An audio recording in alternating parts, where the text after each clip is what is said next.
marry someone that loves you more than you love you. That person will do whatever to please and keep you. She said, and this is a married woman. She says, trust me, although this might not work for everyone, it works for me. She said, I'm not the adventurous type or need something new every month to keep the flames going. She said, I'm what you call a content woman. So I found a man that adores the ground I walk on. He showers me with flowers, diamonds, and takes care of all the bills and is a great father. He might not be the love of my life, but any of the other men I would have married that I dated in the past would not do these things because I love them more than they love me. She said, single ladies, take heed. You agree with But her how on do that? you know when a man love you more than you love yourself? Like, or he love you more than you love him. I'm still trying to understand that. How can you tell? We are excited to have our special guest, Donald Lewis. He is a substance abuse counselor and a mental health advocate. How are you doing tonight? We appreciate you for coming on. How you feeling? I'm doing well, and thank you for having me. I appreciate it. Welcome, welcome. Thank you. I like the first topic that you guys were discussing too. Y'all should have brought me up then. That was a great topic. Hey, let's talk. We want to hear your thoughts. We actually would love to hear what you think about that topic. Yeah. So I don't know if you want to find somebody that loves you more than you love yourself. I actually think that oftentimes that's what can get us in trouble, is loving somebody more than we love ourselves, and putting their needs and their wants before our own needs and wants. Sorry, I'm at work. You hear background. You're good. It's always important. I think it's always important I think it's always important that you understand that a relationship is supposed to be both give and take. And so you don't want to be doing too much giving and you don't want to be doing too much taking, right? There's a balance that has to come. And also too, again, I think that one of the biggest maybe pitfalls of a lot of people is that they get into relationships and they lose themselves within the context of the relationship. Men do it too, right? We'll find a woman, we fall in love, then we get off our purpose because our whole world starts to revolve around being catering to the woman instead of being on our purpose. It's like we lose the thing that initially brought her to us, right? If that makes sense. So I don't necessarily think that you want to find somebody that loves you more than you love yourself. You want to find somebody that loves you, absolutely.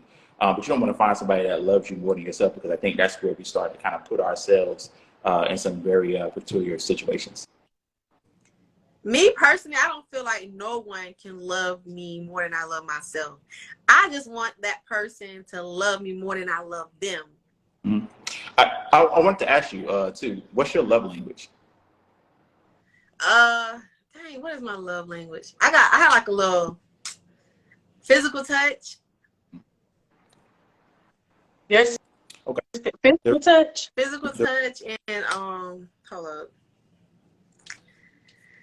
What are the five love languages? The reason why I asked that, I'm sorry, what was your question? Oh, I was saying, what are the five love languages? So you have words of affirmation. Yes. Quality time and physical touch. Those my two. Like, I love quality time. I'm not a clingy person, but I like quality time. Okay.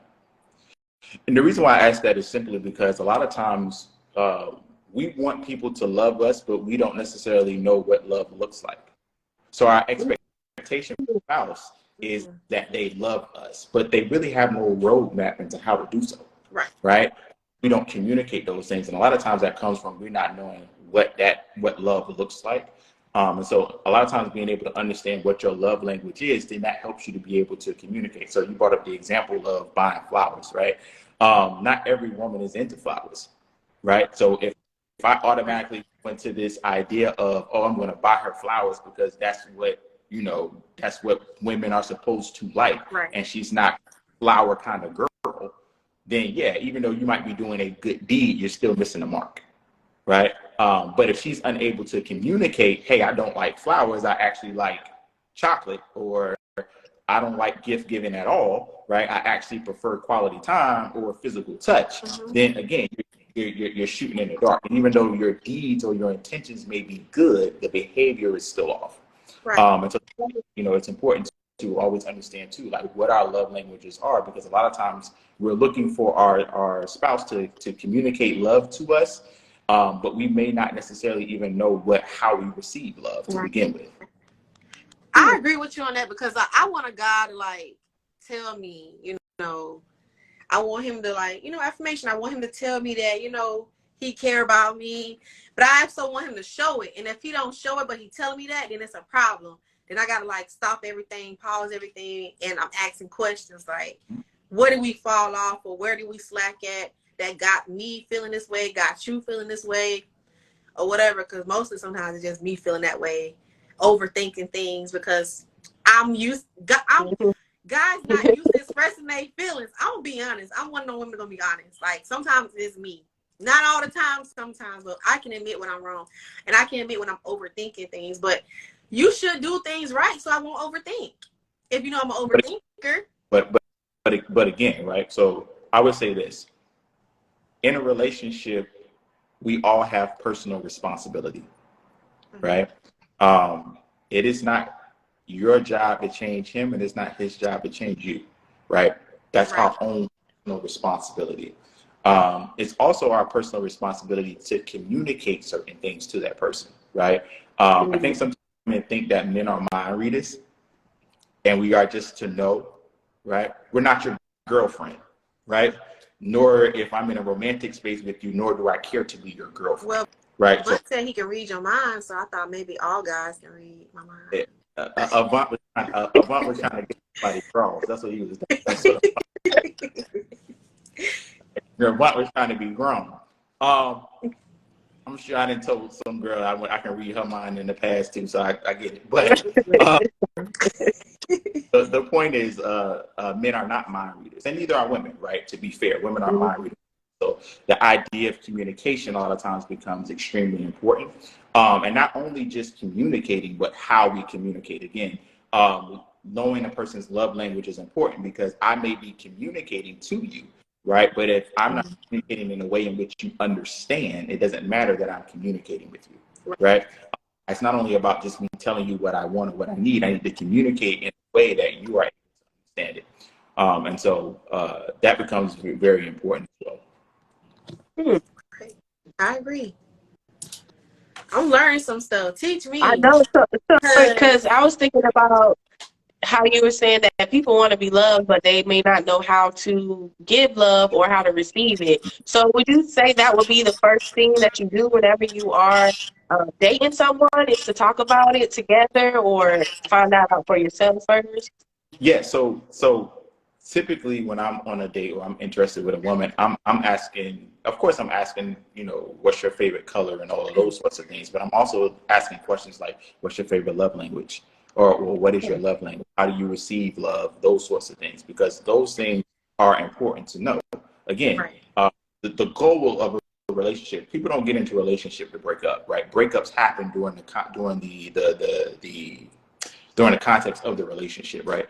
So with that being said, it's important to really have these hard conversations. Ironically enough, so the leading causes or two of the leading causes of divorce for the last probably 50 years or so have been sex and finances. Ironically enough, two topics that people do not like to talk about in their relationships is sex and finances, right? So no wonder why these are such big, relationship deal breakers for people. It's because we're afraid to talk about these things. I say that to say, those are certain questions that you want to ask somebody. And first, you need to understand what those things look like to you. Like, what do you like? What do you enjoy? What is your love language? Those sorts of things. So there's a little bit, again, there's some personal responsibility that comes along with that. We usually like to put the responsibility on our spouse to please us. But first, we need to know what that looks like so that we can communicate that effectively.